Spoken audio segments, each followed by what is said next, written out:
I can understand your concern, but I have no control over the postal services. Unfortunately, it will take somewhere around 5 to 7 working days.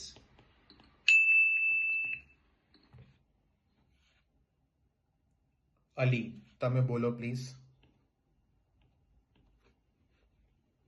Answer આપો. Okay, હા બોલો. હું સમજી શકું છું કે એનાથી પોસ્ટલમાં 5-7 દિવસ લાગે છે. એકચ્યુઅલી નોટ નથી લખ્યું. એ તો મને ખ્યાલ આવ્યો આન્સરથી. પ્રેક્ટિસ કરવી પડશે તો જ નોટ્સ લખાશે, બરાબર? ઓકે, મોહિત તમે બોલો પ્લીઝ. હા, હું સમજી શકું છું, પણ ટપાલની સેવાઓનું તેમના કંટ્રોલમાં હોતું નથી. તે લગભગ 5 થી 7 દિવસ કામના દિવસો લેશે. ઓકે હતું, નોટ બેડ, બરાબર, 50% બરાબર હતું.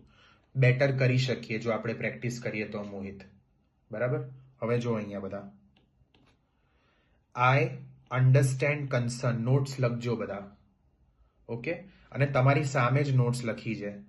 ઓકે, અને જે રીતે શીખવાડ્યું છે એ રીતે જ નોટ્સ લખું છું. એવું તો છે નહીં કે શીખવાડું છું કંઈક અલગ ને કરું છું કંઈક અલગ. એક્ઝેક્ટલી એવી જ નોટ્સ લખું છું જેવી શીખવાડું છું પહેલી મિનિટથી, રાઈટ? તો જુઓ અહીંયા, આઈ અન્ડરસ્ટેન્ડ કન્સર્ન, કીવર્ડ્સ લખ્યા, શોર્ટમાં લખ્યા, બટ કંટ્રોલ નથી, ક્રોસ લગાવ્યું. ક્યાં નથી કંટ્રોલ? પોસ્ટલ સર્વિસીસ ઉપર. Unfortunately take 5 to 7 W days, એટલે વર્કિંગ ડેઝ. બરાબર, આ મારી નોટ્સ છે.